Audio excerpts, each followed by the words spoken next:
All right, so the original plan was to do this as a screencast and OneNote for you guys to be able to kind of do it in different colors, stuff like that. But due to some technical difficulties, we're going to do it this way. I'll post the video up for you guys so you can take a look. So what we're going to do is we're going to do a practice problem together on kinetic energy.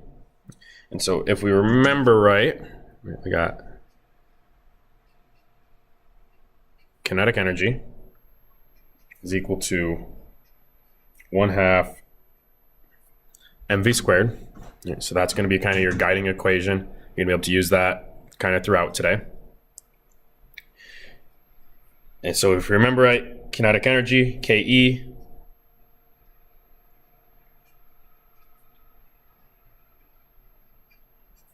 and we measure it in joules, which we represent with the J.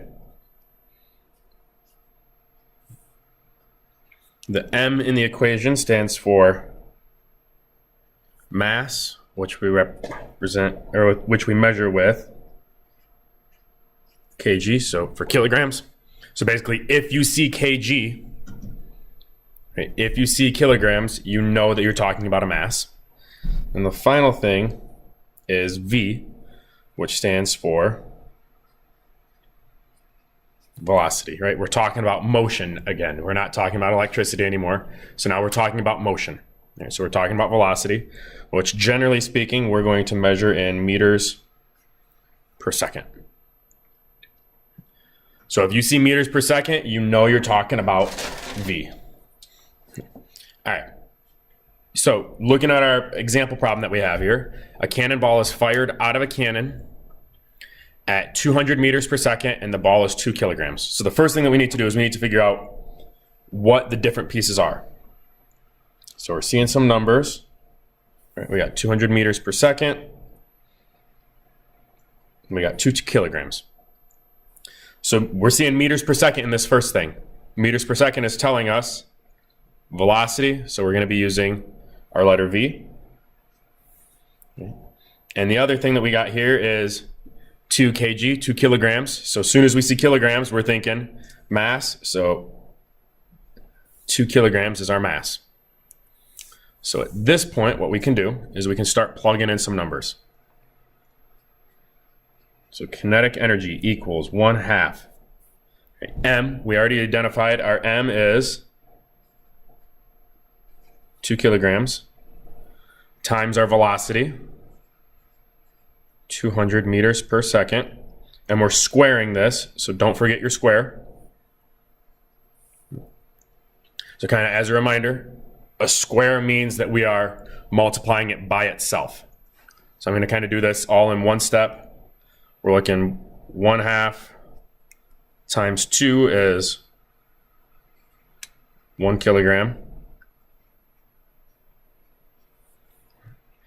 And then 200 times 200, I'll kind of do that off over on the side here.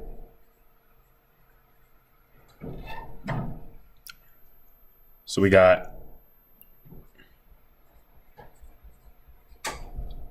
40,000 meters squared per second squared. Okay, so 2 times 2 is 4, and then you're going to have 4 zeros at the end because you're dealing with 2 sets of hundreds. So we transfer that down.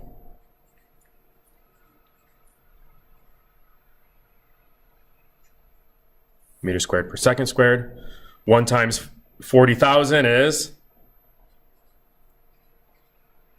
40,000. I'll slide that up so you can see it. 40,000, and we're talking energy, so we're talking joules. Right, so I did this one without any sort of calculator. You're welcome to use calculators, using the ones on your phone, anything like that. You're going to have some practice problems today. With those, most of them you don't need a calculator, though if you want to use one, like if you want to use the calculator on your phone, you're more than welcome to. What I'm going to tell you is my plan is that I'm going to be back here tomorrow, provided nothing screwy goes on at my doctor's appointment with my ankle. And I will check on this right at the beginning of class tomorrow. I'll check on the worksheets that you guys are getting. And then we'll go through that at the start of class. We'll practice with a little bit of power. And then we'll start identifying tomorrow which equation we need to use when, being able to identify it just kind of on the fly by looking at it. So if you have any questions, you're welcome to stop in and see me before school tomorrow. You're welcome to talk to each other. Or, of course, you're welcome to email me at the school email address. So I hope that you guys found this useful. I'll try to put it up on YouTube as well so that you can rewatch it if you want.